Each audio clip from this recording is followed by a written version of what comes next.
నాయకులు ఇంటింటికి తిరిగి పంచుతున్న బాకీ కార్డుల మీద ఫైర్ అయ్యారు పిసిసి ప్రెసిడెంట్ మహేష్ కుమార్ గౌడ్ గారు. గత ప్రభుత్వం చేసిన బాకీలకు వడ్డీలు కట్టలేక నానా పాటలు పడుతున్నామని చెప్పారు. నమస్తే సార్, బీఆర్ఎస్ వాళ్ళు కార్డులు పంచుతున్నారు కదా, చూసారా? కొత్తగా ఏదో బకాయి కార్డులని. బకాయి కాదు సార్, బాకీ కార్డు.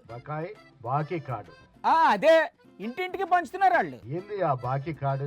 మీరు ప్రజలకు ఒక్కొక్కరికి ఎంత బాకీ పడ్డారో ఒక కార్డు మీద రాసి ఇంటింటికి తిరిగి పంచుతున్నారు సార్. నవ్వుకుంటున్నారు జనం. ఎందుకు నవ్వుకుంటున్నారు? ఈ రాష్ట్రాన్ని బాకీ పాలు చేసినటువంటి ఘనుడు కేసీఆర్. అంటే ఇప్పుడు మీరు ఏం బాకీ పడలేదంటారా? మీరు చేసిన బాకీ మేం తీరుస్తా ఉంటే మేము బాకీ పడ్డట. ఆ బాకీ కాదు సార్, మీరు ప్రజలకు పడిన బాకీ అంట. ఏ లెక్కన కాంగ్రెస్ ప్రభుత్వం బాకీ పడ్డది? అంటే మీరు ప్రజలకు ఏమి బాకీ లేరా?